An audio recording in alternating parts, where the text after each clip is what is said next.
On est rendu au mois de septembre, là. Hein? C'est le temps de regarder en avant. C'est quoi les objectifs? Où on s'en va? Mettez ça clair sur papier. On va commencer avec ça.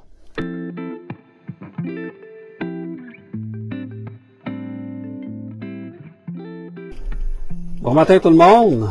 Bon matin, bon matin. On fait ça ailleurs aujourd'hui. On fait ça dans l'auto. Ben oui.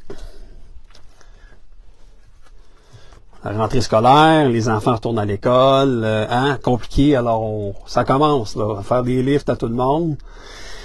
Il faut être prêt à toute éventualité, j'espère que vous l'êtes. Bon, écoutez, ce matin, on va essayer d'éviter de perdre du temps en entreprise, on va arrêter de niaiser dans notre business, puis ça c'est un sujet là, niaiser, mais quand je dis niaiser, je parle pas comme, c'est pas que le monde est niaiseux ou whatever, ou que le monde, ça.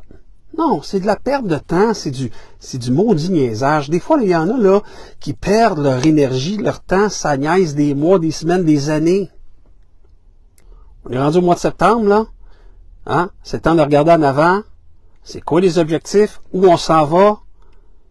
Mettez ça clair sur papier.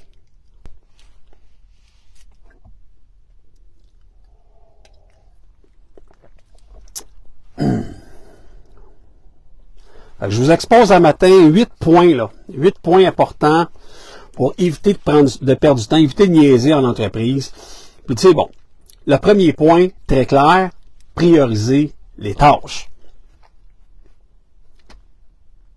Prioriser les tâches importantes. Les tâches qui sont urgentes, ceux qui sont pas urgentes et ceux qui sont pas importantes.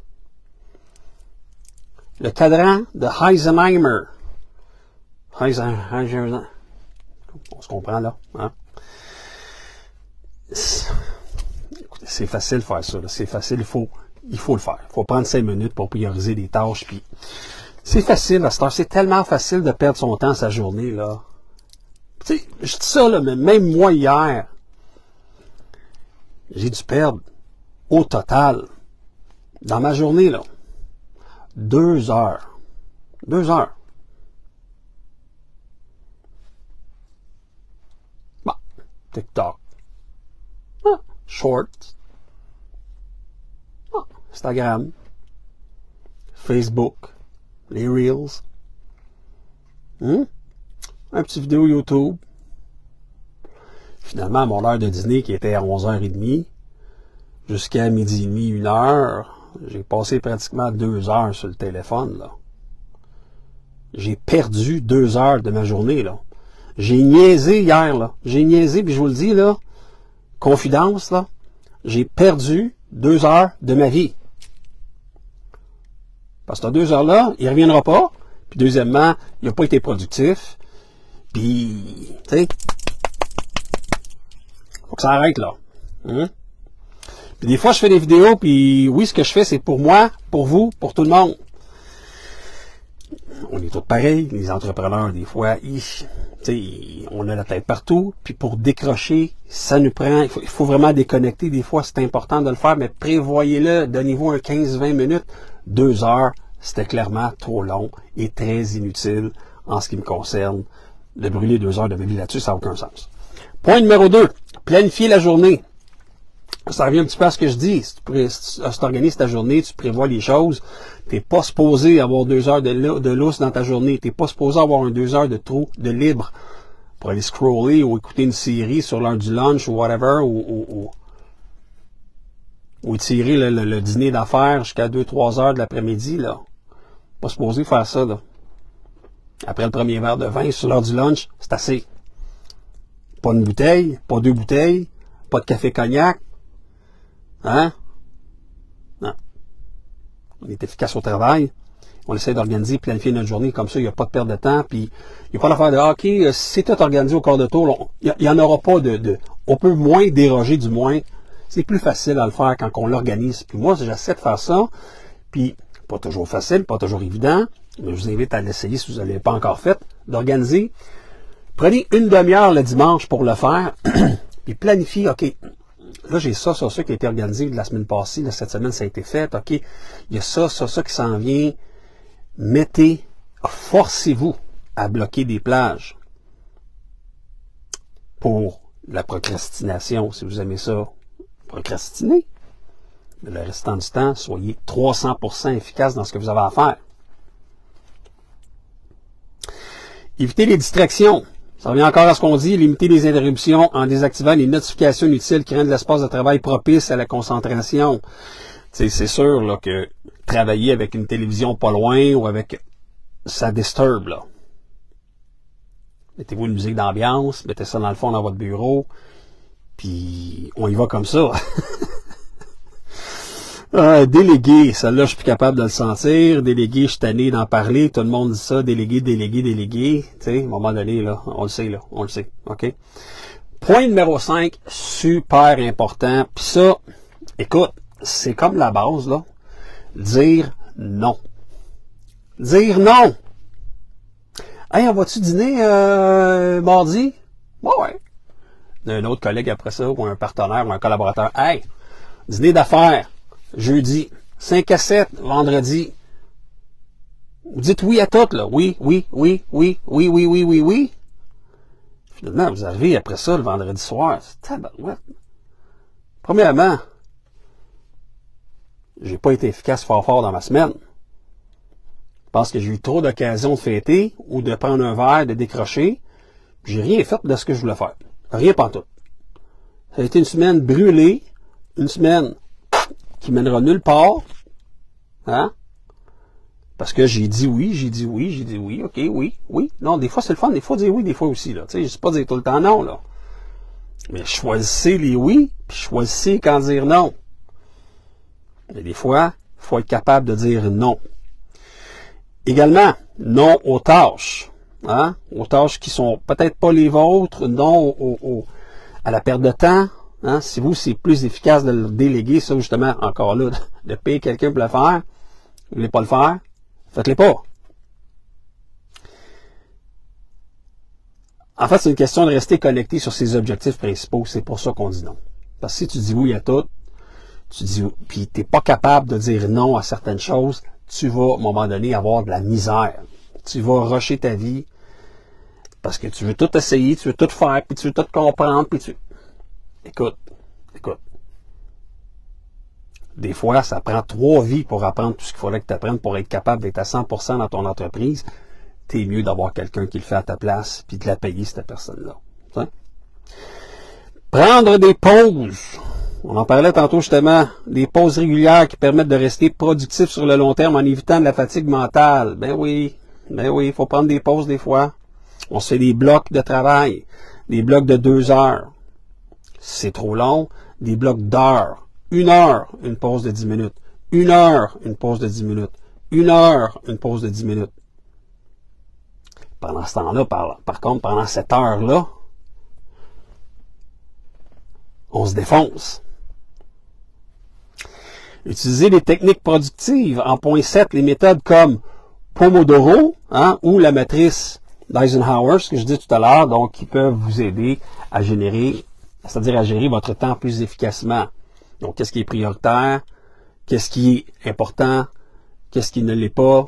Hein? Donc, tous ces éléments-là, là. Est-ce que regarder vos courriels 50 fois par jour, c'est important? Non, c'est pas prioritaire non plus. Bref, c'est inutile. Point numéro 8, communiquer efficacement. Clarifier les attentes et les objectifs avec les collègues, les supérieurs pour éviter des malentendus puis des retards sur les échéanciers. Très important. Hein? Donc, en appliquant les techniques, on peut maximiser l'efficacité au travail puis réduire le temps perdu. On veut arrêter de niaiser dans notre business, là. Hein? Parce que, Colin, il faut que les choses avancent. On se fixe des objectifs, puis je le sais, là, c'est septembre. Septembre, le monde, hey, là, l'été, ça a été intense. J'ai pris un petit verre, j'ai été en vacances, c'était cool, t'es allé sur... Bon, OK. Mais là, c'est fini. Là, c'est terminé. Là, on retourne au sérieux. On a septembre, octobre, novembre, décembre à faire. Dernier trimestre. Je veux que vous attaquiez ce dernier trimestre-là comme des machines. il n'y aura pas deux chances. Il n'y aura pas une deuxième chance de closer votre année de la bonne façon, puis même en dépassant, en défonçant les objectifs que vous étiez fixés. C'est là que ça se passe. Il reste 4 mois à 2024. Après, c'est fini. Terminé 2024. Puis je sais que c'est important parce qu'il y en a beaucoup qui sont soit en révision de marge de crédit au niveau affaires, au niveau de la banque, ou encore là, ils veulent obtenir un financement. Et puis, obtenir un financement, ben, ça prend des chiffres. Hein? Ça prend des chiffres quand le comptable il sort ça, là, état de résultat, bilan financier. Il faut que les chiffres soient au rendez-vous. Il faut qu'il y ait du bénéfice à la fin de l'année. Parce que s'il n'y a pas de bénéfice, un peu difficile d'établir une capacité de remboursement pour un financement, pour être capable d'y aller avec du pari passu en financement, ou encore là des garanties de prêt. Tout ça, ça prend, oui, de un, une excellente cote de crédit, puis ça, on la travaille ensemble. De deux, ça prend des chiffres au rendez-vous. C'est correct, là. Il faut vérifier de votre côté aussi tout ce qui est les KPI, donc tout ce qui est les objectifs, en fait, face aux ventes que vous faites. Qu'est-ce qui génère la vente? Qu'est-ce qui est le plus rentable, le plus productif dans mon entreprise? Combien d'appels que je fais? Combien de rendez-vous? Combien de ventes? Ça, c'est des chiffres que vous devez savoir par cœur. Vous devez connaître ces chiffres-là à chaque période de l'année parce que ça ne sera pas les mêmes résultats en revenant du temps des fêtes, là, mettons au mois de janvier, février, mars, qu'au mois de juillet, août, et qu'au mois de septembre, octobre, novembre, et même décembre est un mois à part. Donc, ces chiffres-là varient et vous devez les savoir pour chaque période. Vous devez connaître votre courbe sur les ventes, sur les efforts à donner pour les ventes. Hein? Parce que c'est sûr que il y a des Boxing Day ou encore là Black Friday dans le temps des fêtes qui font en sorte qu'il peut y avoir plus de ventes qui sont générées. Hein? Puis ça, c'est intéressant. Mais ça change les chiffres également. Est-ce que vous avez besoin d'un inventaire plus important dans cette période-là? Sûrement que oui. Mais pour avoir un inventaire supérieur pour le temps des fêtes, il faut avoir grouillé son derrière pendant quand même l'été et le début septembre-octobre pour qu'on soit capable d'avoir des liquidités. Si on n'a pas assez de financement, si on n'est pas capable d'aller chercher un financement, il faut qu'on soit capable d'avoir des ventes au rendez-vous quand même, hein, pour avoir des liquidités et être capable d'acheter de l'inventaire au maximum à rabais pour défoncer le mois de novembre et le mois de décembre. Super important. On va closer notre année 2024 comme ça, en beauté. Puis tu sais, je pourrais rentrer dans tout ce qui est gestion. Puis pas ça qu'on fait ici, là. Fais pas de la gestion d'entreprise, là. Puis tu sais, bon, rencontrer les équipes, puis est-ce que toi, ça fait ton affaire, comment tu peux mieux t'exprimer, puis comment tu peux... On n'est pas là-dedans pantoute, là. On est spécialiste, la stratégie, financement, entreprise. On connaît tous les programmes, tout ce qui est subvention, tout ce qui est programme de financement au niveau bancaire, au niveau gouvernemental, hein, au niveau exportation, au niveau investissement Québec, MRC local. Il y a plein de beaux programmes qui sortent, là. Il y a plein d'affaires qui sont intéressantes, qui permettent d'aller chercher des marges de crédit à 150 000 $ en claquant des doigts. Cependant, ça prend une cote de crédit. Une maudite bonne cote. Même si c'est pas de garantie demandée sur actif, garantie demandée sur rien, sur l'entreprise, c'est une garantie au niveau personnel, mais dans la mesure que ça prend la cote de crédit pour se qualifier. Parce qu'une cote de crédit, qu'est-ce que ça fait au bout de la ligne? Ça fait en sorte que ça regarde vos habitudes. Hein? Est-ce que la personne rembourse bien? Est-ce que, retard Vidéotron, retard chez Bell, retard chez TELUS, retard X, Y sur un prêt, sur une marge, toujours topé dans les ratios, il y a 3000 sur la marge, puis il était à 3000 presque toujours. Hein? Oups, il vient de contracter un nouveau prêt parce que là, bon, il y a un autre achat, un accordé qui vient d'arriver dans le décor. Faut être prudent avec ça. Faut pas se mettre à la gorge. S'il y a des choses qui peuvent attendre à plus tard, attendez à plus tard. Attendez d'avoir obtenu un financement au niveau affaires, hein, et d'avoir là par la suite les liquidités disponibles pour développer votre business à 100% d'ici la fin de l'année en achetant le maximum d'inventaire.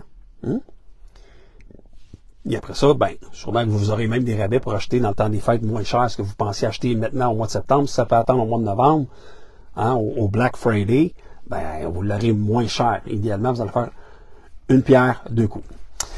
Fait que c'est pas mal ça. Ça va se retrouver d'ailleurs sur YouTube. On clique la cloche. Je vous souhaite une excellente journée tout le monde. Puis écoutez, on se retrouve la semaine prochaine pour un autre petit café expansion. Puis cette fois-ci, ça sera peut-être pas dans l'auto, ça va être ailleurs, je sais pas où. C'est la planète Mars, on sait pas. Bonne journée.